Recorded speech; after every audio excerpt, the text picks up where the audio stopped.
Hello बच्चों, स्वागत है आप सभी का सीयूईटी वाला पर। सीयूईटी वाला पर आज हम लेकर आए हैं हिस्ट्री की सेकंड क्लास, जिसमें हम बात करेंगे इंडस वैली सिविलाइजेशन या सिंधु घाटी सभ्यता। तो दोस्तों, सिंधु घाटी सभ्यता के बारे में जानेंगे, जो कि आपके एग्जाम के पॉइंट ऑफ व्यू से मोस्ट इंपॉर्टेंट टॉपिक है। सीयूईटी का जो एग्जाम होने वाला है उसी के रिगार्डिंग ये सेशन आपके लिए कंडक्ट किए जा रहे हैं। मेरा नाम है अंकित मालवी और अब हम स्टार्ट करते हैं हमारे इस पर्टिकुलर टॉपिक को, जिसका नाम क्या है, सिंधु घाटी सभ्यता या Indus valley civilisation.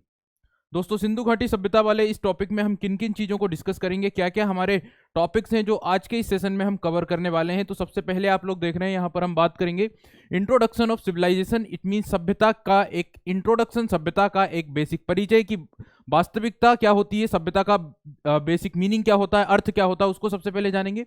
Then explain the discoveries and extent of Indus valley civilization. Sindhu घाटी सभ्यता का जो डेवलपमेंट हुआ, जो विस्तार हुआ, उसके बारे में यहाँ पे बात करेंगे। Then we have important sites of Indus valley civilization, findings and its excavator. Sindhu घाटी सभ्यता के जो इंपॉर्टेंट साइट्स थे, जो महत्वपूर्ण स्थान थे, और साथ ही साथ वहां से क्या इंपॉर्टेंट फाइंडिंग्स हुई है, क्या महत्वपूर्ण चीजें प्राप्त हुई हैं, और इंपॉर्टेंट जो एक्सकेवेटर्स थे, जो महत्वपूर्ण उत्खननकर्ता थे, जिन्होंने उन स्थानों को, उन साइट्स को एक्सकेवेट किया, उत्खनन किया, उसको डिस्कस करेंगे। Then understand the economic and social life and decline of the Harappan civilization. Sindhu सभ्यता को हड़प्पा सभ्यता भी कहा जाता है। तो इस हड़प्पन सिविलाइजेशन का पतन कैसे हुआ, ये समाप्त कैसे हुई, उसके बारे में भी इस सेशन में हम डिस्कस करेंगे। तो ये सारी चीजें हैं जो आज के इस सेशन में हम बात करने वाले हैं सिंधु घाटी सभ्यता से संबंधित। चलिए तो आगे बढ़ते हैं और सबसे पहले हमारा जो डिस्कशन होगा वो इंट्रोडक्शन ऑफ सिविलाइजेशन, यानी सभ्यता का बेसिक मीनिंग क्या होता है, उसको जानने की कोशिश करते हैं। दोस्तों, आप सभी जानते हैं सभ्यता शब्द बना है सभ्य शब्द से। इट मीन्स इस सिंधु घाटी सभ्यता की बात करें तो भारतीय इतिहास का सबसे पहला अध्याय माना जाता है सिंधु घाटी सभ्यता, जो कि एक सभ्यता थी। इसके पहले प्रागैतिहासिक काल था। इट मीन्स मानव उस समय सभ्य नहीं हुआ था। सभ्य का मतलब है कि अब उसके अंदर कुछ चीजें आ चुकी हैं जो उसे सभ्य बना रही हैं। जैसे कि पहले मानव क्या किया करता था, वस्त्र नहीं पहनता था, अब मानव ने वस्त्र पहनना शुरू कर दिया। अब वो समाज के साथ रहने लगा, अब वो घर बनाकर रहने लगा। कुछ प्रिंसिपल्स, कुछ नियम, कुछ रूल्स, रिचुअल्स को उसने अपने जीवन में अपना लिया।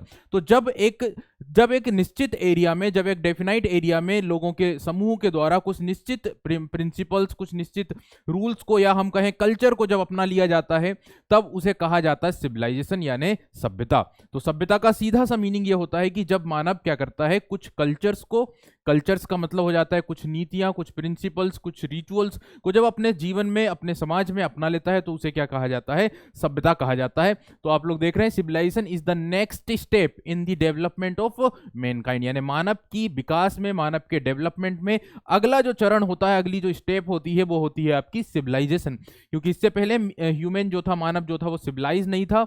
उसे हम देखते हैं, हमने जब प्री हिस्टोरिक पीरियड पढ़ा तो सिर्फ मतलब था किस चीज से, हंटिंग करने से और फूड को गैदर करने से। लेकिन यहाँ पर ह्यूमन या मानव क्या करने लगा है, परिवार के साथ, समाज के साथ रहने लगा है। कई सारी चीजों को उसने अपने जीवन में अपना लिया है। तो ये क्या कहलाती है, नेक्स्ट स्टेप कहलाती है, जिसे कहा जाता है सभ्यता या सिविलाइजेशन। जब एक निश्चित क्षेत्र के लोगों के द्वारा कुछ निश्चित नियमों को, परंपराओं को, रिचुअल्स को, या फिर हम कहें कल्चर को जब अपना लिया जाता है, उसे सभ्यता कहते हैं। सिंधु सभ्यता में आप देखेंगे कि हड़प्पा और मोहनजोदाड़ो या कई सारे ऐसे साइट्स हैं, कई सारे स्थान हमें प्राप्त हुए। लेकिन अगर दो इंपॉर्टेंट साइट की बात करें, हड़प्पा, मोहनजोदाड़ो, दोनों 640 किलोमीटर की दूरी पर स्थित हैं और कई सारे स्थान दूर दूर तक हैं। ये सभ्यता काफी विस्तृत और काफी बड़े क्षेत्र में फैली हुई सभ्यता थी। लेकिन उन सभी स्थानों में एक सिमिलरिटीज थी, एक समानताएं थी। वहां पर एक समान हमें वस्तुएं प्राप्त हुई, एक प्रकार के घर वहां पर बने हुए मिले, एक प्रकार की वेशभूषा हमें वहां पर मिली, इस प्रकार के ऐसे अवशेष मिले, जिसके आधार पर पुरातत्व शास्त्रियों ने कहा कि ये सारे के सारे जो स्थान है वो एक ही प्रिंसिपल्स को या एक ही कल्चर को फॉलो कर रहे हैं। इसका मतलब ये एक सभ्यता के अंतर्गत आते हैं। It's a civilization. तो आई थिंक सभी लोगों को बात समझ में आ गई होगी कि एक्चुअल बेसिकली मीनिंग क्या होता है सिविलाइजेशन का। जब एक निश्चित क्षेत्र में रहने वाले लोगों के द्वारा एक निश्चित परंपरा को, एक निश्चित रिचुअल्स को अपना लिया जाए, कल्चर को अपना लिया जाए, तो उसे सभ्यता कहा जाता है। उदाहरण के लिए अगर आप इंडिया की बात करें, इंडियन कल्चर की बात करें, तो भारत की जो संस्कृति है काफी विस्तृत है, काफी उसमें भिन्नता है, लेकिन फिर भी कनेक्टेड है, उसमें फिर भी समानताएं हैं। ठीक है, तो हम एक सभ्यता के अंतर्गत आते हैं, हम एक सिविलाइजेशन के अंतर्गत आते हैं। The Indus civilization known as the ancient civilization of the Indian subcontinent. अब अगर हम इसके टाइम की बात करें तो काफी एंशिएंट, काफी प्राचीनतम और भारतीय इतिहास की सबसे प्राचीनतम सभ्यता मानी जाती है। भारत के इतिहास का पहला अध्याय ही माना जाता है सिंधु घाटी सभ्यता। अगर प्री हिस्टोरिक टाइम को छोड़ दें तो भारतीय इतिहास का पहला अध्याय फर्स्ट चैप्टर, फर्स्ट पार्ट आपका क्या होता है, सिंधु घाटी सभ्यता मानी जाती है। हालांकि सिंधु सभ्यता के बारे में काफी बाद में, इसके राज काफी बाद में उजागर हुए। ये सभ्यता के जितने भी अवशेष थे वो जमीन के अंदर दफन थे, जमीन के अंदर मौजूद थे, जिसे धीरे धीरे, जिसके बारे में डिस्कवरीज हुई, खोजबीन हुई, जिसको हम आगे डिस्कस करेंगे और इसके बारे में पता चला। ठीक है, तो सिंधु सभ्यता या Indus civilization is known as the ancient civilization of Indian subcontinent, भारतीय उपमहाद्वीप की सबसे एंशिएंट सिविलाइजेशन है। इसके कंटेम्प्रेरी विश्व में और भी सभ्यताएं थी। ठीक है, सिंधु सभ्यता के कंटेम्प्रेरी समकालीन विश्व में और भी सभ्यताएं थी, जैसे कि सिविलाइजेशन ऑफ मेसोपोटामिया, ध्यान रखेंगे मेसोपोटामिया की सभ्यता। ठीक है, मेसोपोटामिया की सभ्यता,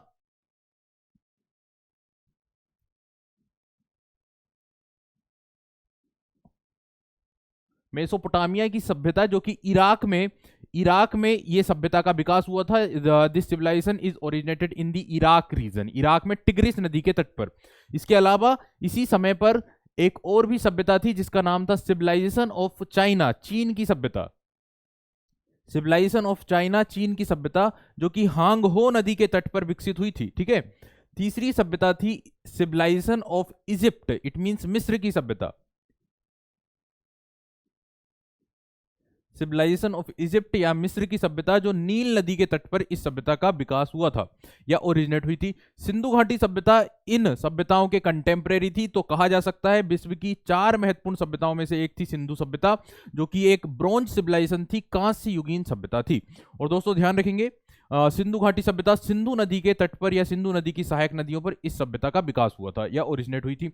अब इस सभ्यता के जनक माने जाते हैं, यानी कि इसके फादर माने जाते हैं सर जॉन मार्शल, क्योंकि इस सभ्यता की डिस्कवरी में एक महत्वपूर्ण रोल रहा था किसका, सर जॉन मार्शल का। तो ध्यान रखें, sir John Marshall is known as the father of Indus valley civilization, क्योंकि इन्होंने इस सभ्यता को खोजने में, इसके एक्सकेवेशन में एक महत्वपूर्ण रोल निभाया था। चलिए आगे बढ़ते हैं। अगर आप बात करें कि सर जॉन मार्शल कौन थे, तो sir John martial archaeological survey of India, it means ASI के डायरेक्टर जनरल थे, और उन्होंने इस सभ्यता की डिस्कवरी में महत्वपूर्ण रोल निभाया, इसलिए इन्हें माना जाता है father of Indus valley civilization. चलिए दोस्तों आगे बढ़ते हैं।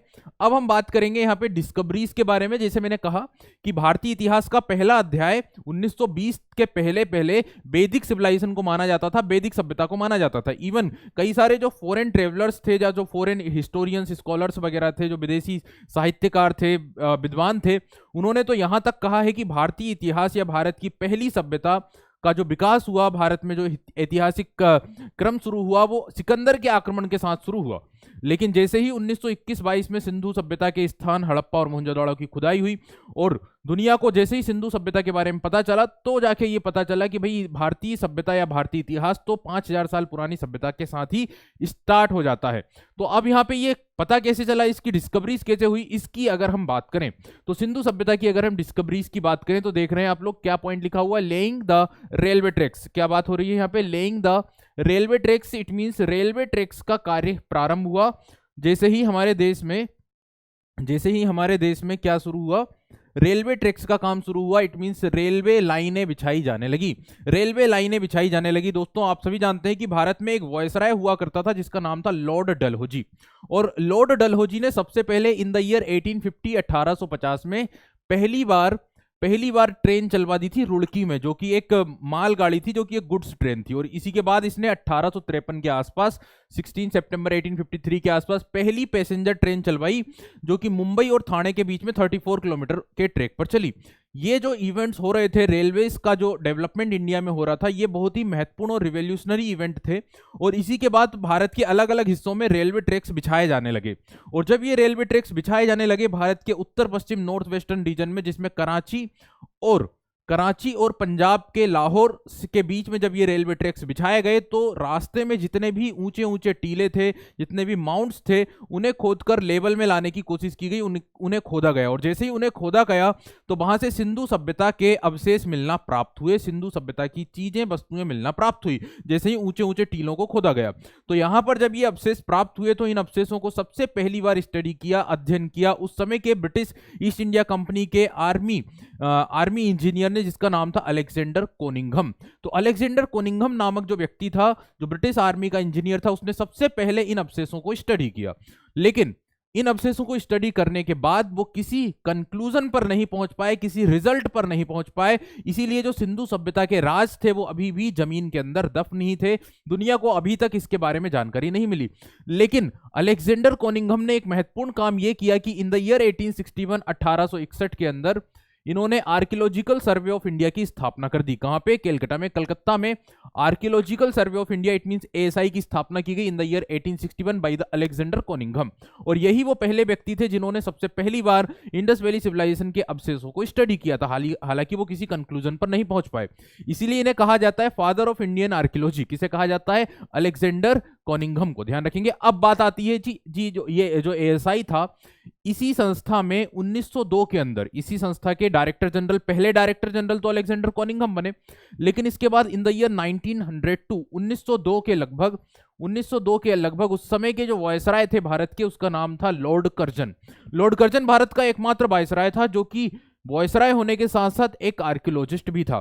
तो इस लॉर्ड कर्जन ने क्या किया? 1902 के अंदर सर जॉन मार्शल को एएसआई का नया डायरेक्टर जनरल बनाया, क्योंकि काफी लंबे समय से डायरेक्टर जनरल ऑफ एएसआई की पोस्ट खाली थी। तो उस पोस्ट को फिल किया और किसे अपॉइंट किया? सर जॉन मार्शल को। और सर जॉन मार्शल ने जैसे ही वो एएसआई का डायरेक्टर बना, उसने कई सारे कार्य करना शुरू किए और सिंधु सभ्यता की खोजबीन करने का कार्य प्रारंभ किया।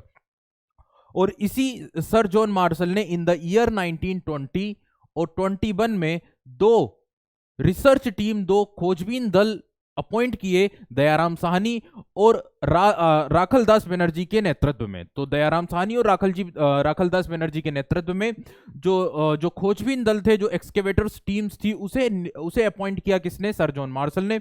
और इन लोगों की टीम ने सबसे पहले हड़प्पा की खुदाई करी, हड़प्पा नामक स्थान का एक्सकेवेशन किया और वहां पे हड़प्पा को सबसे पहले डिस्कवर किया। और फिर मोहनजोदाड़ो की खुदाई करने के बाद मोहनजोदाड़ो को प्राप्त किया गया, उसकी डिस्कवरी की गई।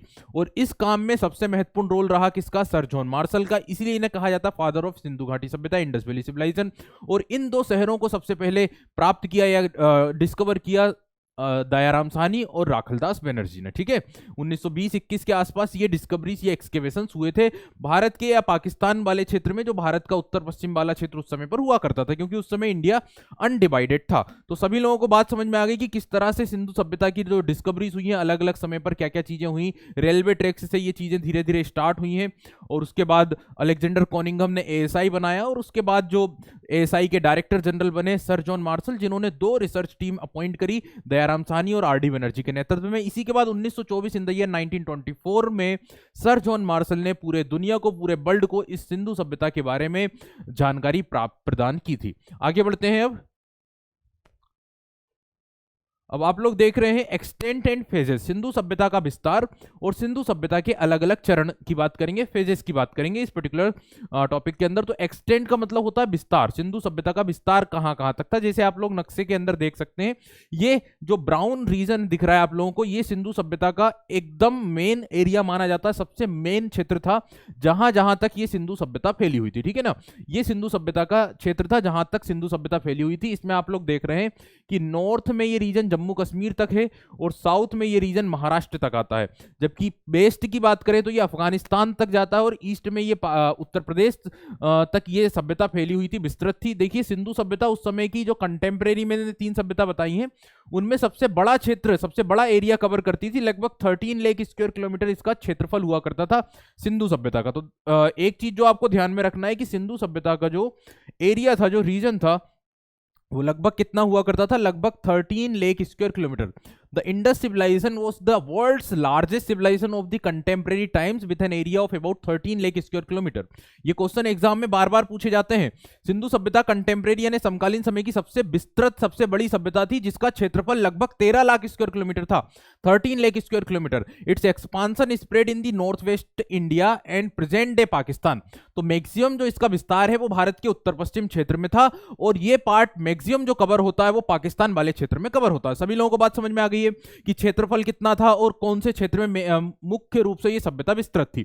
अब दोस्तों यहाँ पे इस सभ्यता में तो आज तक अगर बात करें तो 1000 से भी ज्यादा साइट्स डिस्कवर किए जा चुके हैं। मोर देन 1000 जो स्थान है वो सिंधु सभ्यता के अभी तक मिल चुके हैं और भी नई नई डिस्कवरीज की जा रही है। अगर हम बात करें हाल ही में जो राष्ट्रीय समुद्री प्रौद्योगिकी संस्थान है तमिलनाडु या मद्रास का, उनके द्वारा एक नई रिसर्च की गई, एक नई बात बताई गई जिसमें बताया गया, जिसमें उन्होंने बोला कि गुजरात के कच्छ वाले समुद्र के अंदर 40 मीटर समुद्री तल से नीचे जब उन वैज्ञानिकों ने समुद्र के प्रदूषण के लेवल की स्टडी करना शुरू करी तो वहां पर उन्हें एक नगरीय सभ्यता के बारे में जानकारी मिली, एक विकसित नगर सभ्यता के बारे में जानकारी मिली। और उन्होंने ये बताया, या जब उस नगर सभ्यता या जो डिस्कवरी उन वैज्ञानिकों ने करी उसमें और सिंधु सभ्यता में जब सिमिलरिटीज चेक की गई तो ये बताया गया कि दोनों ही स्थानों में कई सारी समानताएं थी। तो आज भी लगातार नई नई चीजें प्राप्त हो रही है सिंधु सभ्यता की, लगातार नई नई डिस्कवरीज होती जा रही है, नए नए स्थान पता चलते जा रहे हैं। अब मोर देन 1000 साइट्स तो ऑलरेडी डिस्कवर की जा चुकी हैं। और अगर हम बात करें इसके एक्सट्रीम पॉइंट्स की, सबसे उच्चतम बिंदुओं की, तो सबसे पहले दोस्तों ध्यान रखेंगे नॉर्थ में, उत्तर में जो सबसे एक्सट्रीम पॉइंट होता है इस सिविलाइजेशन का, उसका नाम है मांदा। तो यहाँ पे ध्यान रखेंगे मांदा, जो कि जम्मू एंड कश्मीर में आता है, ये सबसे एक्सट्रीमिस्ट पॉइंट है इस सिविलाइजेशन का, उत्तर में, नॉर्थ में, ठीक है। साउथ में सिविलाइजेशन का सबसे एक्सट्रीमिस्ट जो पॉइंट है उसका नाम है दाइमाबाद। तो दाइमाबाद ध्यान रखेंगे, सबसे साउथ में सिविलाइजेशन का जो एक्सट्रीमिस्ट पॉइंट आता है उसका नाम क्या आता है, दाइमाबाद। और ये जगह आती है महाराष्ट्र में, ठीक है। थर्ड नंबर पे सबसे वेस्ट की बात करें, पश्चिम की बात करें, तो इस सिविलाइजेशन का सबसे वेस्टर्न जो पॉइंट होता है वो होता है आपका सुतका गेंडोर, जो कि आता है बलूचिस्तान, पाकिस्तान में।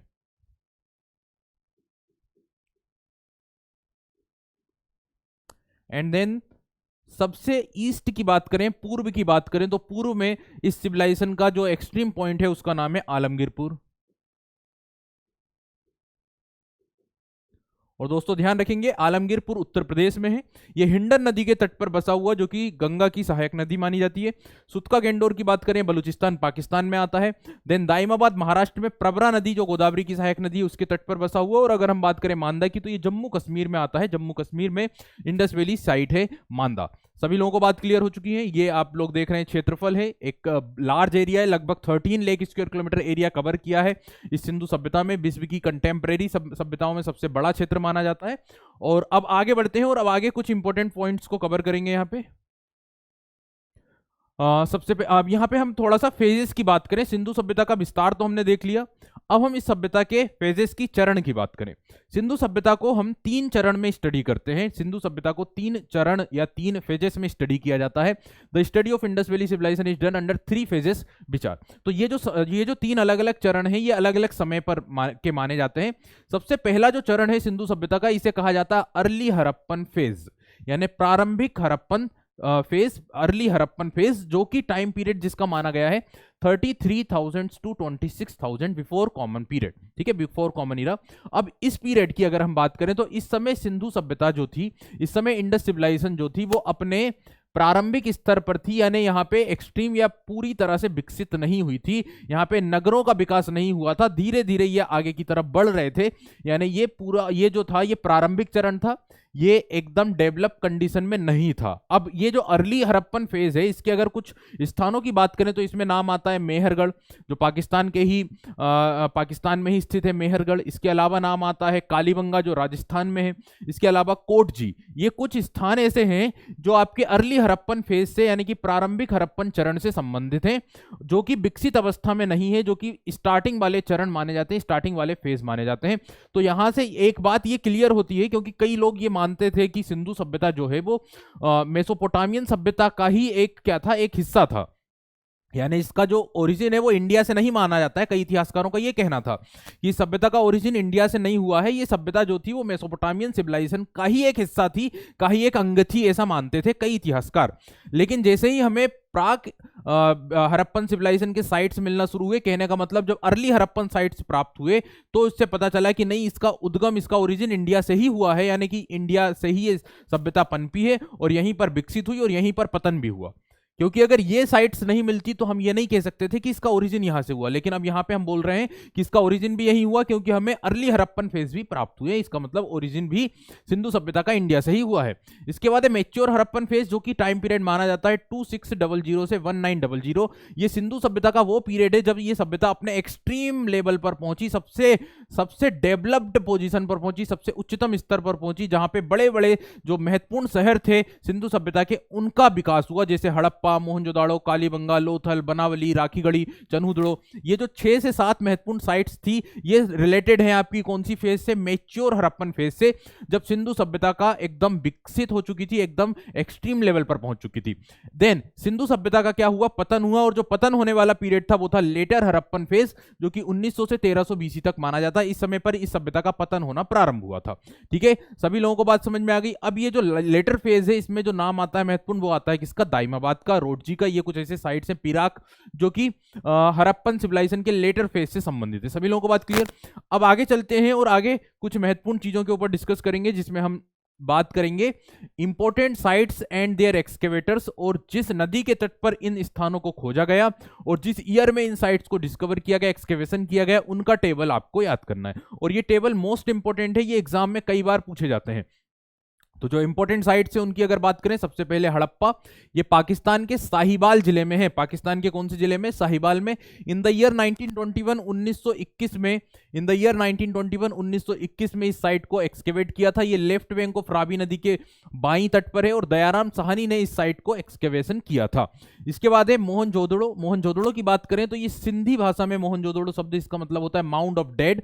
इसकी एक्सकेवेशन 1922 1922 में की गई थी। किसके द्वारा? आर.डी. बनर्जी, राखलदास बनर्जी के द्वारा। और ये राइट साइड में है सिंधु नदी पर, सिंधु नदी के राइट साइड में है। ये पाकिस्तान के सिंध राज्य में स्थित है, और हड़प्पा पाकिस्तान के पंजाब राज्य में स्थित है। ये बात भी ध्यान रखेंगे।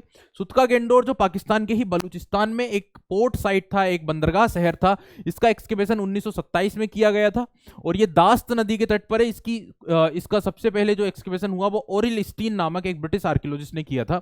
देन चनुदारो, जो कि पाकिस्तान के ही सिंध राज्य में स्थित है, 1931 में इसका एक्सकेवेशन हुआ था। इंडस नदी के तट पर यह है, और N.G. मजूमदार, नानी गोपाल मजूमदार के द्वारा इसका उत्खनन कार्य हुआ था। देन रोपड़ की बात करें, ये पंजाब में आता है। रोपड़ पंजाब की एक इंडस वैली साइट है। 1953 में इसका एक्सकेवेशन हुआ था, उत्खनन हुआ था सतलज नदी के तट पर। और बाई डी शर्मा, कहने का मतलब यज्ञदत्त शर्मा नामक जो उत्खनन करता थे, उन्होंने इस साइट को एक्सकेवेशन किया था। देन कालीबंगा, जो कि राजस्थान में, राजस्थान के हनुमानगढ़ जिले में 1953 में कालीबंगा का एक्सकेवेशन हुआ। एक महत्वपूर्ण साइट है, घग्गर नदी है, सरस्वती नदी के तट पर है, और इसे एक्सकेवेट किया था ए घोष, इस कहने का मतलब अमलानंद घोष। इसके अलावा बी के थापर और बीबी लाल भी लेटर एक्सकेवेशन में एसोसिएटेड है। देखिए, इन साइट्स को एक बार या प्रारंभिक टाइम में सबसे पहली बार किसी ने एक्सकेवेशन किया, फिर लेटर में भी यानी बाद में भी इनके एक्सकेवेशंस होते रहे। इसलिए आप लोग देखेंगे कई बार आपको कई सारे एक्सकेवेटर्स के नाम आपको मिलेंगे। देन हम बात करते हैं लोथल की, जो कि गुजरात में 1957 में इसका एक्सकेवेशन हुआ, भोगवा नदी के तट पर, और S.R. राव यानी शिकारीपुर रंगनाथन राव के द्वारा इसका एक्सकेवेशन हुआ था। आगे चलते हैं, और यहां पर आप लोग कुछ दूसरे साइट्स देखेंगे, जैसे आलमगीरपुर, जो उत्तर प्रदेश में हिंडन नदी के तट पर है। 1958 में इसका एक्सकेवेशन हुआ था, और बाई डी शर्मा, कहने का मतलब यज्ञदत्त शर्मा ने इसका एक्सकेवेशन किया था। धोलावीरा गुजरात का एक महत्वपूर्ण सिंधु सभ्यता का स्थल है, जो कि काफी इंटरेस्टिंग, काफी खूबसूरत शहरों में से एक माना जाता है। वाटर हार्वेस्टिंग के लिए काफी फेमस है धोलावीरा। इन द ईयर 1967-68 में यहाँ पे एक्सकेवेशन कार्य प्रारंभ हुए। यह लूनी नदी के तट पर है, और इसे जेपी जोशी के द्वारा एक्सकेवेट किया गया था। सुरकोतड़ा, जो कि गुजरात के ही कच्छ में है, 1964 में एक्सकेवेशन हुआ, जेपी जोशी ने इसका एक्सकेवेशन किया। मांदा, जम्मू कश्मीर, ऑलरेडी डिस्कस, ये चिनाब नदी के तट पर 1976-77 में एक्सकेवेशन हुआ, जेपी जोशी ने ही इसका भी एक्सकेवेशन किया। अगर हम बात करें बनावली, ये हरियाणा के हिसार जिले का एक महत्वपूर्ण इंडस वैली साइट है, और 1973-74 में एक्सकेवेशन हुआ। सरस्वती नदी के कोस्ट पर यह तट पर स्थित है। R.S. बिष्ट यानी रविंद्र सिंह बिष्ट ने यहाँ पे एक्सकेवेशन कार्य पूर्ण किया। देन दाइमाबाद, ये महाराष्ट्र में प्रवरा नदी के तट पर है, 1976 में इसका एक्सकेवेशन हुआ। बीपी बोपार्डीकर ने यहाँ पे एक्सकेवेशन कार्य किए। देन राखीगढ़ी, जो कि सबसे लार्जेस्ट, सबसे बड़ी सिंधु सभ्यता का स्थल है, ये भी हरियाणा के फतेहाबाद जिले में स्थित है। 1990 में यहाँ एक्सकेवेशन किया गया, घग्गर नदी के तट पर, और अमरेंद्र नाथ यहाँ के एक्सकेवेशन से एसोसिएटेड हैं। तो ये कुछ मैंने इंपॉर्टेंट साइट्स की बात करी जहाँ के एक्सकेवेटर्स, जहाँ पर किस ईयर में एक्सकेवेशन हुआ, किस नदी के तट पर ये साइट्स हैं, ये चीज आपको याद रखना है, काफी इंपॉर्टेंट इंफॉर्मेशन है दोस्तों ये। आगे बढ़ते हैं और अब हम बात करेंगे इंपॉर्टेंट फाइंडिंग्स और जो साइट्स हैं, जो सिटीज हैं, उनके बारे में। सबसे पहले नाम आ रहा है हड़प्पा का, जो कि सबसे पहली साइट थी, 1921 में एक्सकेवेशन किया गया था दयाराम साहनी के द्वारा। ये कुछ इंपॉर्टेंट फाइंडिंग्स है जो हड़प्पा से हमें मिली है, जैसे कि सबसे पहले आप लोग देख रहे हैं ग्रेनरीज। दोस्तों यहाँ पे आप लोग देखेंगे कि 12 रूम ग्रेनरी यहां से हमें प्राप्त हुई है। 12 कमरों के अन्नागार मिले हैं, 12 कमरों के अन्नागार, इस तरह से 6 कमरे एक साइड थे और 6 कमरे दूसरे साइड थे। इस तरह से बने हुए कमरे यहाँ पे प्राप्त हुए हैं। कहाँ पे? मोहनजोदड़ो, कहाँ पे? हड़प्पा में। ये आप लोग देख रहे हैं ना, इस तरह से ये कमरे यहाँ पे बने हुए थे, एक के सामने एक, 6 कमरे, यानी 12 रूम ग्रेनरी हमें प्राप्त हुई है। कहाँ से? हड़प्पा से। अन्नागार, अन्न के कोठार, जहाँ पे अनाज को रखा जाता था, जहाँ पे अनाज को भंडारित करके रखा जाता था। इसके अलावा सिंधु सभ्यता में अगर कोई चीज सबसे अधिक मात्रा में प्राप्त हुई है तो वो है मोहर या फिर सील्स, जो कि स्टेटाइट की बनी हुई थी, सेल खड़ी की बने हुए मोहर हमें हड़प्पा से प्राप्त हुए। स्मॉल स्क्वायर स्टेटाइट सील्स हमें प्राप्त हुए हैं हड़प्पा से कई भारी मात्रा में। इसके अलावा यहाँ पे हमें सिमेट्री मिली है HR37, जो कि एक प्रकार के कब्रगाह थे, समाधान थे, जो कि H और R37 नाम से जो सिमेट्री है।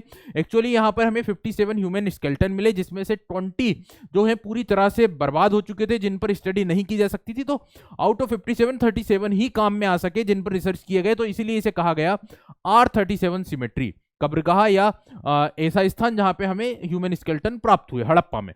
देन कॉफिन बरियल के यहाँ पे एविडेंस मिले हैं, यानी कि ताबूत के अंदर ह्यूमंस को दफनाया गया था, इस तरह के साक्ष्य प्राप्त हुए हैं। कहां से? हड़प्पा से। स्कल ऑफ एलिफेंट, यानी एलिफेंट का एक स्कल प्राप्त हुआ है, एलिफेंट की एक खोपड़ी प्राप्त हुई है। सभी लोगों को बात समझ में आई? आगे चलते हैं। अब हम बात करेंगे हड़प्पा, जो कि पहली साइट थी सिंधु सभ्यता में खोजी गई। मोहनजोदड़ो सिंधु सभ्यता का सबसे विकसित शहर माना जाता है, सबसे लार्ज साइट मानी जाती है, सबसे बड़ा शहर माना जाता है। ऐसा कहा गया है कि यहाँ पे लगभग 40,000 के लगभग लोग रहा करते थे, और इस शहर को सिंधी भाषा में यह नाम दिया गया मोहनजोदड़ो, जिसका मतलब होता है माउंट ऑफ डेड, यानी मृतकों का टीला। यहाँ पे भारी मात्रा में ह्यूमन स्केलेटन्स प्राप्त हुए हैं। दोस्तों मोहनजोदड़ो की बात करें तो सबसे पहली चीज, सबसे महत्वपूर्ण जो डिस्कवरी हुई है इस सभ्यता की, अगर हम आज तक के इतिहास की बात करें तो सबसे इंटरेस्टिंग जो डिस्कवरी हुई है वो है ये ग्रेट बाथ या बृहत स्नानागार। इस बृहत स्नानागार के अगर हम डायमेंशन की बात करें दोस्तों, तो ये जो लंबाई आप लोग देख रहे हैं ये 39 फीट है, और ये जो चौड़ाई आप लोग देख रहे हैं ये लगभग 23 फीट है, और जो हाइट है वो लगभग 8 फीट है इस स्नानागार की। इस स्नानागार में आप देखेंगे उत्तर और दक्षिण में सीढ़ियां बनी हुई है नीचे उतरने के लिए, और इसमें जो आप लोग ये फर्श देख रहे हैं ये पक्की ईंटों का बना हुआ है, और ये जो दीवारें हैं इन दीवारों में जिप्सम के साथ जुड़ाई करी गई है, फर्श की और दीवारों की। और इसकी जो बाहरी दीवार है इस पर 1 इंच मोटी बिटुमन का प्लास्टर भी किया गया। और यहाँ पे आप लोग देखेंगे इसके दक्षिण में कुछ नालियां जाती हैं, और जहां से इसका पानी बाहर निकाला जाता था, और इसके चारों तरफ या तीनों ओर जो बरामदे हैं उसमें कई सारे कमरे मिले हैं, कई सारी गैलरियां मिली हैं, और उन कमरों में एक कमरे के अंदर एक कुआं मिला है, और उस कुएं से, ऐसा इतिहासकारों का मानना है कि उस कुएं से पानी इस जलाशय में, इस स्नानागार में भरा जाता होगा। और इतिहासकार ये मानते हैं कि इसका उपयोग मुख्य रूप से जो रिलीजियस बात होता है, जो सामूहिक स्नान होता है, उसके लिए किया जाता होगा, ऐसा इतिहासकारों का मानना है। दोस्तों आज भी हमारे लिए जो स्विमिंग पूल होते हैं, इस तरह के जो स्नानागार होते हैं, ये उतना कॉमन नहीं है, लेकिन उस समय हम देखें सिंधु सभ्यता में इस तरह की चीजें प्राप्त होना ये काफी इंटरेस्टिंग था, काफी आश्चर्यजनक था। अगर हम उस समय यानी आज से लगभग 5000 साल पुरानी बात कर रहे हैं तो काफी महत्वपूर्ण डिस्कवरी ये मानी जाती है। इसके बाद देख रहे हैं कोलोसल ग्रेन कोठार, एक बड़ा सा ग्रेन बिल्डिंग प्राप्त हुई है जहां पे अनाज को संग्रहित करके रखा जाता था। ये सिंधु सभ्यता की सबसे बड़ी बिल्डिंग मानी जाती है, कोलोसल ग्रेन कोठार। कहां का? मोहनजोदड़ो का। इसके बाद दोस्तों आगे बढ़ते हैं, और यहां पर आप लोग देख रहे हैं अगला है बिल्डिंग्स ऑफ ब्रंट ब्रिस्क, यानी कि जितने भी बिल्डिंग्स बने हैं वो पक्की ईंटों के बने हैं। मोहनजोदड़ो में जितने भी आप बिल्डिंग्स देखेंगे, यहां पे भी आप लोग देख रहे हैं पक्की ईंटों के मकान बने हुए हैं, पक्की ईंटों के। और ये जो ईंटें थी ना, इनके अगर डायमेंशन की बात करें तो ये 4:2:1 में हुआ करते थे इनके डायमेंशन। किसके डायमेंशन? ईंटों के डायमेंशन। ठीक है। Next, bronze statue of dancing girl, एक डांसिंग गर्ल का ब्रोंज स्टेच्यू प्राप्त हुआ है, जो काफी इंटरेस्टिंग है, काफी फेमस है, जिसमें कि एक फीमेल का स्टेचू है जो कि डांसिंग या डांस करती हुई मुद्रा में है। Then seal of Pashupati, Pashupati का स्टेचू मिला है। एक मेल गोडेस है पशुपति, जिन्हें एक मेल गॉड कंसिडर किया गया है, मेल गॉड कंसिडर किया गया है, पुरुष देवता के रूप में माना गया है पशुपति को, जिन्हें आदि शिव भी कहा जाता है।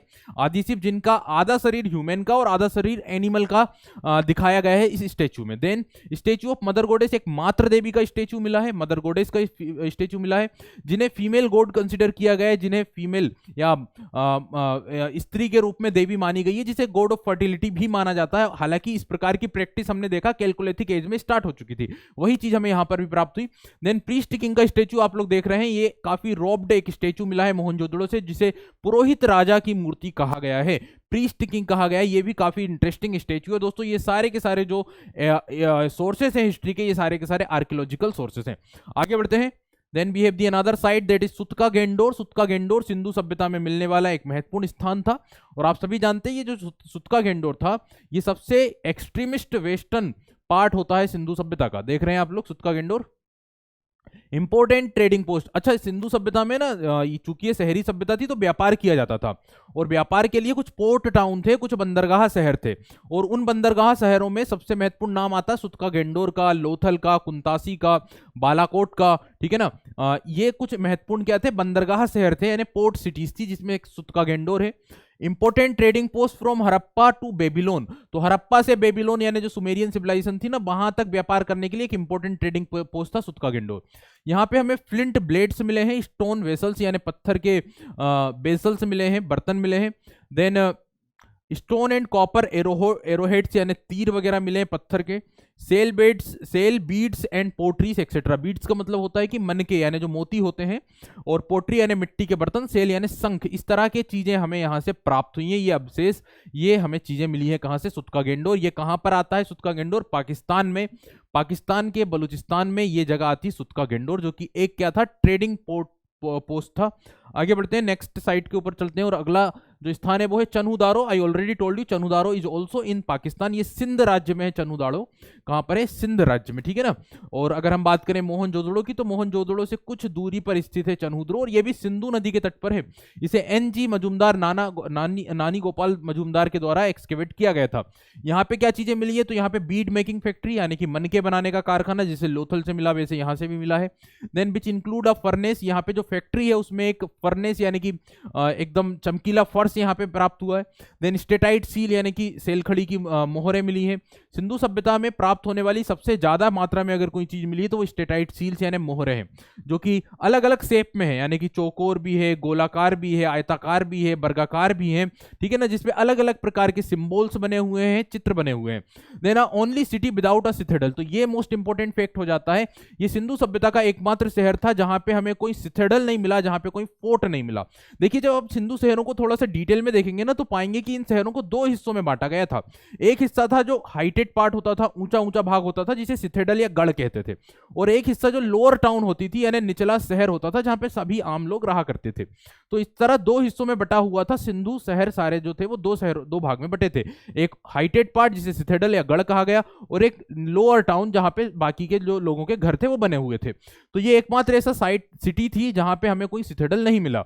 अ dog chasing cats a footprints, एक ऐसा फुटप्रिंट मिला है जिसमें कि एक डॉग एक केट को चेस कर रहा है, उसके पीछे भाग रहा है। कर्व्ड ब्रिस्क, ऐसे ईंटें मिली हैं जो कर्व्ड हैं, गोलाकार हैं। देन रिमेंड्स ऑफ लिपस्टिक, ये एक खास चीज हमें यहाँ पे मिलती है कि लिपस्टिक के अवशेष मिलते हैं, यहाँ पे लिपस्टिक के बारे में जानकारी प्राप्त होती है। Then carts with a seated driver, तो एक ऐसा कार्ट से एक ऐसा बैलगाड़ी है जिसमें एक ड्राइवर बैठा हुआ है। इस तरह के हमें एविडेंस मिले कहां से, चन्हुदड़ो से। आगे बढ़ते हैं दोस्तों। इसके बाद अगली साइड है रोपड़। रोपड़ आता है पंजाब में, पंजाब में आता है रोपड़ सतलज नदी के तट पर। और रोपड़ में जो एक खास सबसे महत्वपूर्ण चीज प्राप्त हुई है वो क्या प्राप्त हुई है, a dog buried with humans. ठीक है, एक जो डॉग है वो एक ह्यूमन के साथ जिसे दफनाया गया, इस प्रकार की समाधि, इस प्रकार के टॉम मिले। हालांकि जब आप प्री हिस्टोरिक पीरियड को पढ़ेंगे तो प्री हिस्टोरिक पीरियड में भी एक डॉग के साथ एक ह्यूमन को दफनाया गया था, लेकिन वो बुर्ज होम में था, और वो एक प्री हिस्टोरिक साइट थी। ये इंडस वैली सिविलाइजेशन से संबंधित स्थान है। ठीक है, तो बुर्ज होम और रोपड़ में कंफ्यूज नहीं होना है कि कौन कौन सा पीरियड से एसोसिएटेड ये साइट्स हैं। आगे बढ़ते हैं। इसके बाद आप लोग देख रहे हैं अगली साइट है Kalibangan. I already told you this site is in Rajasthan. ये साइट रिलेटेड है राजस्थान से। और ये आप देखेंगे कि ये जो हड़प्पा का जो अर्ली फेज था और जो मेच्योर फेज है, दोनों से संबंधित है कालीबंगा। और इतिहासकारों का मानना है कि ये जो साइट है, ये जो सिटी है कालीबंगा, ये बहुत ज्यादा मैनेज्ड नहीं थी। यहाँ पे एक बार भूकंप भी आया था। इस तरह के भी साक्ष्य, इस प्रकार के भी एविडेंस प्राप्त हुए। भूकंप के अवशेष भी कालीबंगा से मिले। यहाँ की सड़कें काफी ज्यादा टेढ़ी मेढ़ी थी, यहाँ की सड़कें सीधी नहीं थी, समकोण पर नहीं काटती थी। तो कई सारी ऐसी चीजें हैं, जैसे यहाँ पे जो ड्रेनेज सिस्टम है वो भी सही तरह से नहीं प्राप्त हुआ है। अगर घरों की बात करें तो जो घर थे, जो मकान थे, वो भी पक्की ईंटों के नहीं थे। इस तरह की कुछ चीजें जो अव्यवस्था थी वो कालीबंगा में मिली है दोस्तों, तो ध्यान रखें। अब क्या क्या चीजें हैं, तो यहाँ पे फायर अल्टर्स मिले हैं, यानी कि जो हवन कुंड वगैरह है वो प्राप्त हुए हैं। बेक्ड ब्रंट बेंगल्स मिले हैं, चूड़ियां प्राप्त हुई हैं। तो चूड़ियों के कारण ही इसे कालीबंगा कहा जाता है, क्योंकि काले कलर की चूड़ियां, ब्लैक बेंगल्स प्राप्त हुए, और इसी के कारण इसे कहा जाता है, क्योंकि बंगा मतलब होता है चूड़ियां, ब्लैक बेंगल्स तो कालीबंगा। नेक्स्ट, यहाँ पे हमें अर्थक्वेक या भूकंप के, जैसे मैंने आपको कहा कि भूकंप के एविडेंस प्राप्त हुए हैं, क्योंकि यहाँ पे सड़कें आड़ी टेढ़ी तिरछी हैं। इस कारण से इन चीजों के ऊपर या इस तरह के एविडेंस या इस तरह के अनुमान लगाए गए। प्लाउ फील्ड, ये सबसे खास डिस्कवरी है कालीबंगा की। यहां से एक खेत मिला है, एक प्लाउ फील्ड मिली है। और सबसे खास चीज कि इस खेत में इस तरह के एविडेंस मिले हैं कि एक ही खेत में दो फसलों को उगाने वाली जो सिस्टम था, एक ही खेत में दो फसलों को कैसे उगाया जाता है, ये चीज यहाँ पे प्राप्त होती है। देन यहाँ पे हमें मिले हैं केमल्स के बोन, क्योंकि राजस्थान में है तो केमल्स यानी ऊंट की हड्डियां प्राप्त हुई हैं। Then wooden plough, it means लकड़ी का एक हल्का भी खिलौना या लकड़ी का हल भी मिला है। आगे बढ़ते हैं दोस्तों, कालीबंगा के बाद हम आते हैं अगली साइट पर, दैट इज लोथल। और आप सभी जानते हैं लोथल गुजरात में मिलने वाली एक इंपॉर्टेंट हड़प्पन साइट है।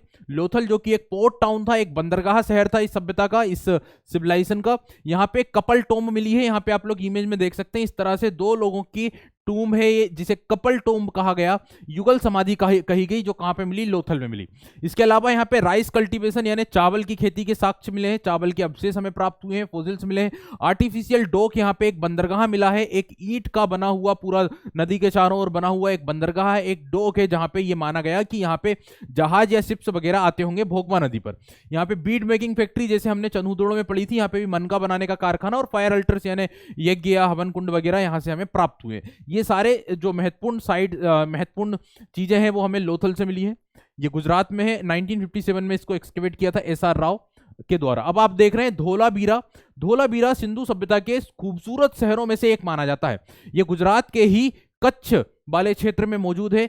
समुद्र के कोस्टल एरिया में धोलावीरा सिचुएटेड है। यहां से कुछ खास चीजें मिली, और ध्यान रखेंगे 27 जुलाई 2021 को धोलावीरा को यूनेस्को के द्वारा वर्ल्ड हेरिटेज साइट में लिस्टेड किया गया है, जो कि 14 नंबर की इंडिया की साइट बनी है, 40वें नंबर की भारत की यूनेस्को के अंदर दर्ज होने वाली एक महत्वपूर्ण स्थान के रूप में धोलावीरा को रखा गया है।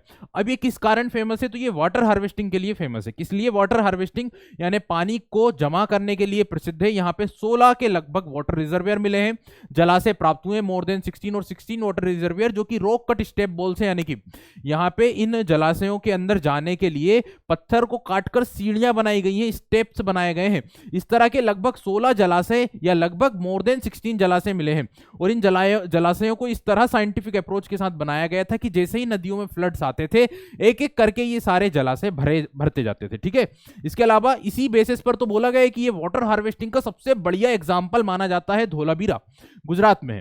डेवलप्ड वाटर हार्वेस्टिंग सिस्टम, जैसे मैंने कहा विकसित वाटर हार्वेस्टिंग सिस्टम मिला है। और यहां पे एक साइन बोर्ड मिला है जिसमें सिंधु लिपि के 10 सिंबल मिले हैं। यहां पे आप लोग देखेंगे 10 सिंबल हैं जो सिंधु लिपि से संबंधित है, जो हमें मिले हैं कहां से, धोलावीरा से। इसके अलावा यहाँ पे एक लार्ज स्टेडियम भी मिला है। ये सारी की सारी इंपॉर्टेंट डिस्कवरीज या फाइंडिंग्स है कहां की, धोलावीरा की। आगे बढ़ते हैं, इसके बाद आप लोग देखेंगे नेक्स्ट जो साइट यहाँ पे आ रही है सिंधु सभ्यता से संबंधित, वो है सुरकोतड़ा। ये गुजरात में है। और यहाँ पे कुछ खास चीजें जो मिली है, जैसे हॉर्स स्केल्टन, ओनली साइट जहां से हमें हॉर्स के स्केल्टन्स मिले वो है सुरकोतड़ा सिंधु सभ्यता में, बाकी कहीं से भी हॉर्स स्केल्टन्स नहीं मिले। देन यहाँ पे बीड्स यानी कि मनके वगैरह भी मिले हैं। आगे बढ़ते हैं, इसके बाद आप लोग देख रहे हैं बनावली, ये हरियाणा के फतेहाबाद जिले में मिलने वाला एक सिंधु स्थल था। लगभग 1973-74 में इसका एक्सकेवेशन किया गया था। और यहाँ पे हमें मिले हैं टेराकोटा प्लाउ, यानी कि हल का मिट्टी का बना हुआ एक खिलौना, एक टेराकोटा मिला है। A multi roomed house having kitchen and toilets, तो एक ऐसा रूम, एक ऐसा घर जिसमें कई सारे रूम हैं, टॉयलेट्स हैं, किचन हैं, ये सारी चीजें मिली हैं। Then Harappan seals carrying pictures of rhinoceros, तो राइनोसोरस यानी गेंडे के सील्स मिले हैं कहां से हमें, बनावली से। आगे बढ़ते हैं दोस्तों। देन बनावली के बाद अगली साइट हमारे सामने आ रही है, दैट इज दाइमाबाद। ये महाराष्ट्र में प्रवरा नदी के तट पर एक्सट्रीम साउथ मोस्ट पॉइंट है इस हड़प्पा सभ्यता का। यहां से हमें कुछ ब्रोंज के कुछ ऐसे रथ मिले हैं, जैसे कि स्कल्पचर ऑफ चेरियोट, यहाँ पे आप लोग देख रहे हैं इस तरह से चेरियोट स्कल्पचर मिला है। Then sculpture of water buffalo, sculpture of an elephant, sculpture of a rhinoceros. इस तरह के कुछ एविडेंस हमें मिले हैं कहां से, दाइमाबाद से, जो कि महाराष्ट्र में सिंधु सभ्यता का एक्सट्रीम साउथ पॉइंट माना जाता है। अब आगे बढ़ते हैं और इसके बाद आप लोग देखेंगे राखीगढ़ी, जो सिंधु सभ्यता का सबसे लार्जेस्ट साइट है, सबसे बड़ा स्थान माना जाता है।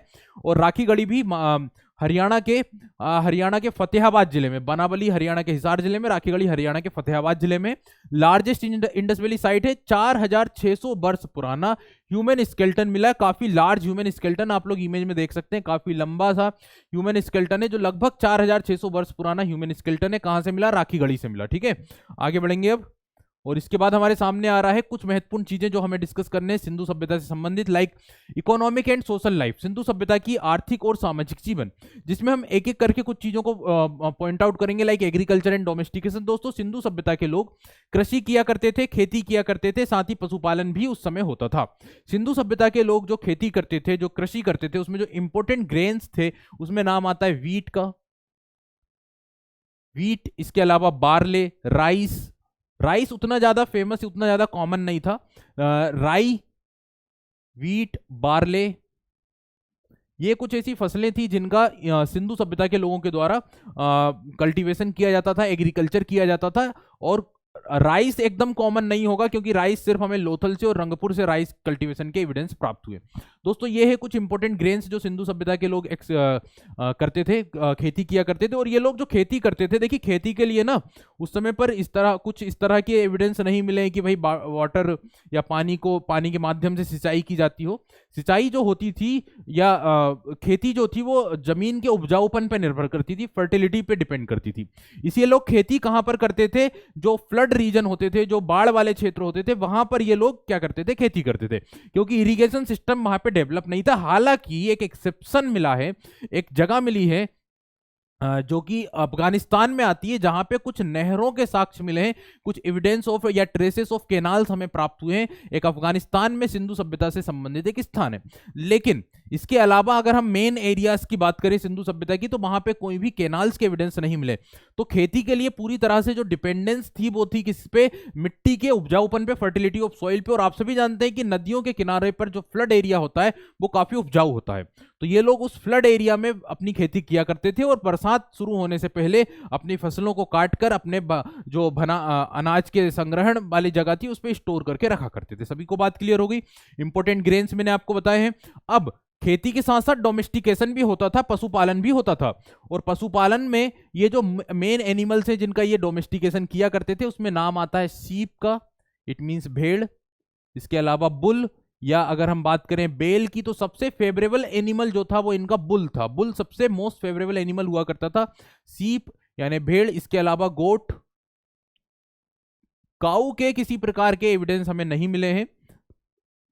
गाय के साक्ष्य सिंधु सभ्यता से प्राप्त नहीं हुए। ठीक है, तो ये कुछ मेन ऐसे डोमेस्टिकेटेड एनिमल थे जो सिंधु सभ्यता के लोगों के द्वारा जिनका पशुपालन किया जाता था। अब हम बात करेंगे trade and commerce, it means Sindhu सभ्यता में किया जाने वाला व्यापार और वाणिज्य। तो अगर ट्रेड एंड कॉमर्स की बात करें तो सिंधु सभ्यता एक शहरी सभ्यता थी, बड़े बड़े शहर यहां से मिले हैं और इसी बेसिस पर यहां पे खेती के साथ साथ ट्रेड और कॉमर्स यानी व्यापार भी काफी उत्कृष्ट स्तर पर था। इंटरनल और एक्सटर्नल दोनों प्रकार के व्यापार किए जाते थे, लेकिन व्यापार के लिए किसी प्रकार की मुद्रा का चलन नहीं था, किसी प्रकार करेंसी सर्कुलेशन में नहीं थी। बार्टर सिस्टम का उपयोग किया जाता था, वस्तु विनिमय के द्वारा व्यापार होता था। और व्यापार ना सिर्फ देश के अंदर, जबकि अन्य सभ्यताओं जैसे मेसोपोटामिया की सभ्यता है, सुमेरियन सिविलाइजेशन है, उनके साथ व्यापार होता था। इसके कैसे साक्ष्य हमें प्राप्त हुए, तो इसके साक्ष्य में जैसे लोथल है या जो अन्य पोर्ट साइट्स है, वहां से हमें अन्य सभ्यताओं के मोहर प्राप्त हुए हैं या ऐसी चीजें प्राप्त हुई हैं, जबकि अन्य स्थानों पर सिंधु सभ्यता के साक्ष्य प्राप्त हुए हैं। दोस्तों जो सुमेरियन टेक्स्ट हैं, जो सुमेरियन सभ्यता से संबंधित ग्रंथ हैं, उसमें एक वर्ड यूज हुआ है जिसे कहा जाता है मेलुहा। मेलुहा वर्ड उपयोग किया गया है और मेलुहा वर्ड का जो मीनिंग बताया गया है, जो एरिया बताया गया है, वो सिंधु सभ्यता वाले एरिया को डिनोट किया गया है, जिससे ये अनुमान लगाया गया कि भाई जो मेलुहा वर्ड है जो सुमेरियन टेक्स्ट में उपयोग हुआ वो सिंधु क्षेत्र के लिए है। इसका मतलब सिंधु सभ्यता के लोग और जो सुमेरियन सभ्यता के लोग थे उनके बीच में जो है व्यापारिक संबंध बने हुए थे। देन तो ट्रेड एंड कॉमर्स की बात समझ में आ गई। तो ये लोग जो थे सिंधु सभ्यता के लोग कई चीजों के व्यापार किया करते थे, कई वस्तुओं के, कई प्रीसियस स्टोन्स वगैरह हैं, उन सभी चीजों का व्यापार होता था। लेकिन एकमात्र चीज जिसके बारे में इन्हें जानकारी नहीं थी वो था आयरन, क्योंकि आयरन एज नहीं है, आयरन एज बाद में स्टार्ट होगी। अब आते हैं रिलीजियस प्रैक्टिस के ऊपर। तो धार्मिक अगर हम प्रैक्टिस की बात करें, रिलीजियस प्रैक्टिस की बात करें, तो सिंधु सभ्यता के लोग रिलीजियस बिलीफ्स में भी बिलीव करते थे और ये उन चीजों को धार्मिक या देवता के रूप में, ईश्वर के रूप में मानते थे जिनका प्राकृतिक, जिनका नेचुरल एग्जिस्टेंस होता था, जैसे पानी की पूजा करना, इसके अलावा पेड़ पौधों, पक्षियों, जानवरों की पूजा करना। यहाँ पे स्टोन वर्शिप के भी एग्जाम्पल मिलते हैं, मूर्ति पूजा के भी, जैसे कि आपने देखा स्टेच्यू वर्शिप भी यहाँ पे होती थी, क्योंकि मदर गॉडेस का स्टेच्यू मिला है, प्रीस्ट स्टेच्यू मिला है, प्रीस्ट किंग का स्टेच्यू मिला है। स्टेच्यू वर्शिप के एविडेंस प्राप्त होते हैं, लेकिन किसी प्रकार से टेम्पल वर्शिप के एग्जाम्पल्स नहीं होते हैं। इसके अलावा आप लोग देखेंगे कि यहाँ पे जो हमें स्टेच्यू मिला उसमें पशुपति का स्टेच्यू है। इस तरह की जो चीजें हैं वो उसके साक्ष्य में सिंधु सभ्यता से प्राप्त होते हैं। तो ये जो धार्मिक अगर बात करें प्रथाओं की, धार्मिक रिलीजियस प्रैक्टिस की, तो ये कुछ ऐसी चीजें हैं जिनकी यहाँ पे पूजा पाठ होती थी। चलिए आगे बढ़ते हैं। इसके बाद यहाँ पे हम बात करेंगे decline of Indus valley civilization, Sindhu घाटी सभ्यता का पतन कैसे हुआ। अब सिंधु घाटी सभ्यता का पतन हम देखते हैं कि हमने देखा early phase, then mature phase and then later phase में सिंधु सभ्यता का धीरे धीरे पतन हुआ, जो कि 1900 से लेकर 1300 बिफोर कॉमन ईरा तक हुआ। और इस सभ्यता के पतन के पीछे अलग अलग इतिहासकारों के, आर्कियोलॉजिस्ट के अलग अलग व्यूज हैं, अलग अलग मत हैं। कुछ इतिहासकारों ने इस सभ्यता के पतन के पीछे कुछ थ्योरीज दी हैं, ठीक है। तो there is no significant opinion about the decline of Indus valley civilization, many historians have given different opinions and theories about it which are as follow. अब जो थ्योरीज है उसमें सबसे पहली थ्योरी है आर्यन इन्वेजन थ्योरी, जिसे एक आर्कियोलॉजिस्ट ने दिया है जिसका नाम है मॉर्टिमर व्हीलर। तो मॉर्टिमर व्हीलर के अनुसार सिंधु सभ्यता के पतन का जो मुख्य कारण माना गया वो क्या माना गया, वो माना गया आर्यों का आक्रमण, आर्यन इन्वेजन। आर्य जो कि एक सेंट्रल एशियन ट्राइब को कहा जाता है, एक को माना गया है कि एक मध्य एशिया की जनजाति थी जिसने भारत पर आक्रमण किया होगा और उन्होंने सिंधु सभ्यता को विनाश किया, ऐसा मॉर्टिमर व्हीलर का मानना है, जिसे कहा गया आर्यन इन्वेजन थ्योरी, जो लगभग 1800 से 1500 बिफोर कॉमन एरा में हुआ। अब इसके अलावा एक क्लाइमेटिक चेंज थ्योरी दी गई है जिसमें सर जॉन मार्शल और जो अन्य इतिहासकार, जो आर्कियोलॉजिस्ट हैं, उन्होंने माना है क्लाइमेटिक चेंज थ्योरी, जिसके अनुसार ये कहा गया कि जो नदियां थी उनमें कंटिन्यूअसली रैपिडली क्या हुए, फ्लड्स आए, बाढ़ आए क्लाइमेट चेंज के कारण, और इस कारण ये सभ्यता का जो है पतन हुआ। कुछ लोगों का यह मानना है कि नदियां सूखने के कारण धीरे धीरे ये सभ्यता क्या हो गई, समाप्त हो गई। जैसे कि अगर हम सरस्वती नदी की बात करें, जो कि इस क्षेत्र की एक मुख्य नदी हुआ करती थी, हिमालय से बहकर आने वाली, वो पूरी तरह से सूख गई है। हालांकि उस नदी के एविडेंस हमें प्राप्त हुए हैं, जो उपग्रहों से जो फोटोज लिए गए हैं उसमें हमें सरस्वती नदी के एविडेंस मिले हैं। तो ये नदी पूरी तरह से सूखने के कारण सिंधु सभ्यता समाप्त होगी, ऐसा भी इतिहासकारों का मानना है। क्लाइमेटिक चेंज थ्योरी भी सिंधु सभ्यता के पतन का एक मेन कारण मानी जाती है और इसमें सर जॉन मार्शल का इसमें अपना मत है। आगे बढ़ते हैं दोस्तों। इसके बाद हमारे सामने आ रहे हैं कुछ इंपॉर्टेंट क्वेश्चन आंसर, उनके माध्यम से हम इस टॉपिक को और ज्यादा मजबूत करने की कोशिश करेंगे। सबसे पहला क्वेश्चन है, which of the following propose the Aryan invasion theory. तो अभी मैंने आपको बताया आर्य इन्वेजन थ्योरी जो थी वो किसके द्वारा दी गई थी। आर्यन इन्वेजन थ्योरी आप देखेंगे ये दी गई थी अलेक्जेंडर कनिंघम। कौन थे अभी मैंने बताया दिया आप लोगों को, अर्नेस्ट J.H. मेके, मॉर्टिमर व्हीलर या जॉन मार्शल। देखिए मेके, व्हीलर, मार्शल, कनिंघम, इन सभी का संबंध है सिंधु सभ्यता से।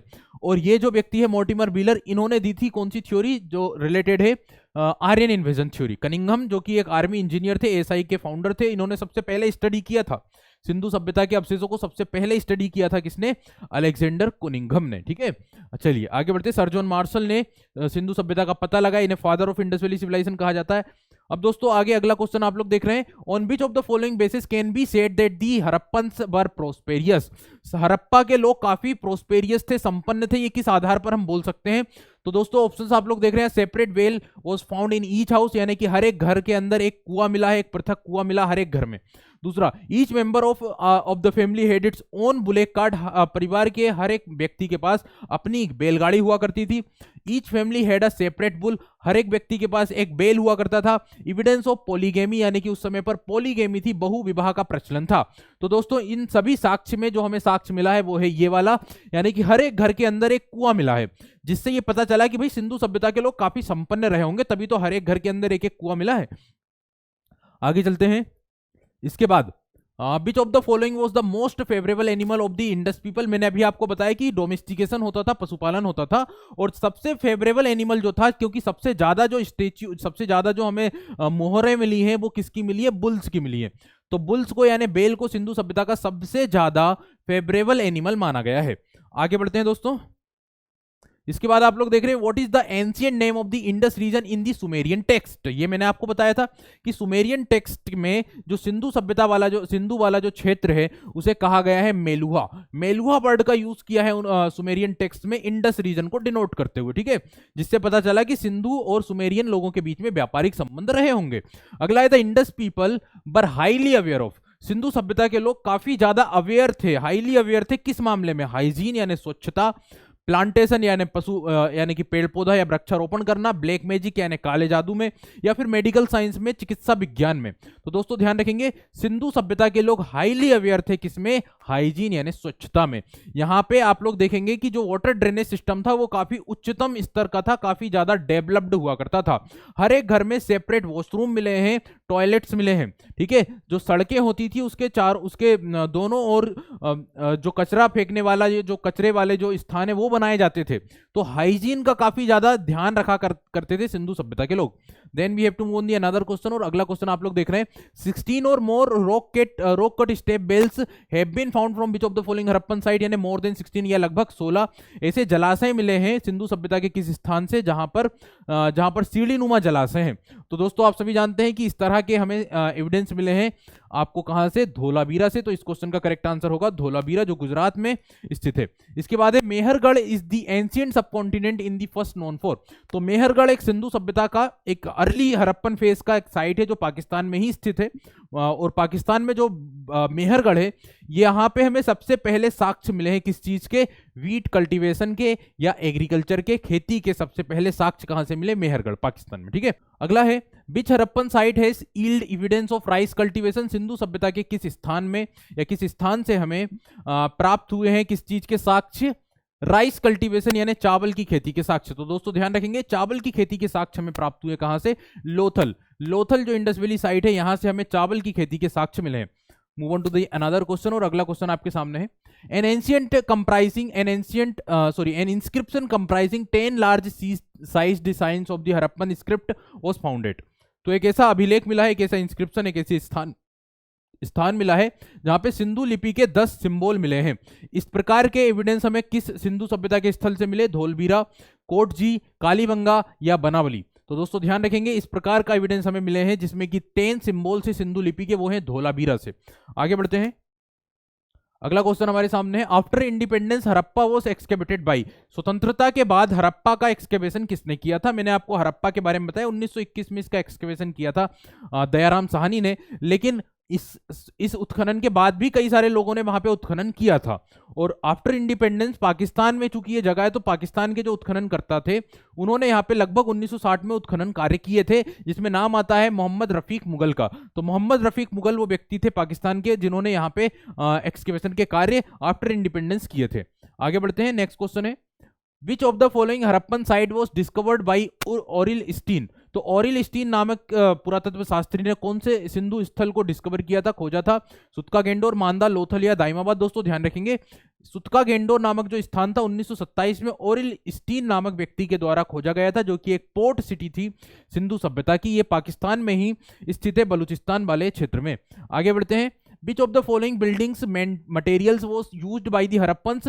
बिल्डिंग बनाने के लिए सिंधु सभ्यता के लोग किस प्रकार के मटेरियल का यूज करते थे, तो इसका आंसर होगा ब्रंट क्ले ब्रिस्क यानी मिट्टी की पकी ईंटों का उपयोग किया जाता था घरों का निर्माण करने में। नेक्स्ट क्वेश्चन है Which of the following was the northern point of the Indus Valley Civilization। Sindhu सभ्यता का एक्सट्रीम नॉर्थ पॉइंट आपको बताना है, एक्सट्रीम उत्तरी बिंदु आपको बताना है, जो कि होगा मांदा, मांदा एक्सट्रीम उत्तरी बिंदु कहलाता है सिंधु सभ्यता का। इसके अलावा आलमगीरपुर जो है वो ईस्ट का है, सुतकागिंडोर वेस्ट का, दाइमाबाद साउथ का है, ठीक है। नेक्स्ट अगला क्वेश्चन है, from which Harappan site the couple tomb was found. तो कपल टूम हमें प्राप्त हुए कहां से, लोथल से। लोथल से हमें सिंधु सभ्यता में एक कपल टूम प्राप्त हुआ, जबकि रोपड़ में ऐसा टूम मिला है जिसमें एक व्यक्ति के साथ एक डॉग को दफनाया गया था। नेक्स्ट अगला क्वेश्चन है, the only Indus site where the evidence of horse skeleton was found. तो सिंधु सभ्यता का एकमात्र स्थान जहां से हमें घोड़े के स्केलेटन्स या हड्डियां प्राप्त हुई हैं, बोन्स प्राप्त हुई हैं, तो वो स्थान है आपका सुरकोतडा। ये गुजरात में स्थित एक सिंधु स्थल है। Next, which Harappan site revealed the actual remains of the rhinoceros that were used in the seals of Indus people. तो सिंधु सभ्यता की जो लिपि है उसमें हमें राइनोसोरस के भी चित्र मिलते हैं, और ये जो राइनोसोरस के स्केलेटन है ये एक्चुअल में हमें कहां से मिले हैं, तो ये आमरी नामक एक स्थान है सिंधु सभ्यता का, सिंध में ही, वहां से प्राप्त होते हैं, ठीक है। नेक्स्ट आगे बढ़ते हैं। तो दोस्तों यहाँ पे हमारे सारे क्वेश्चन आंसर कंप्लीट हुए।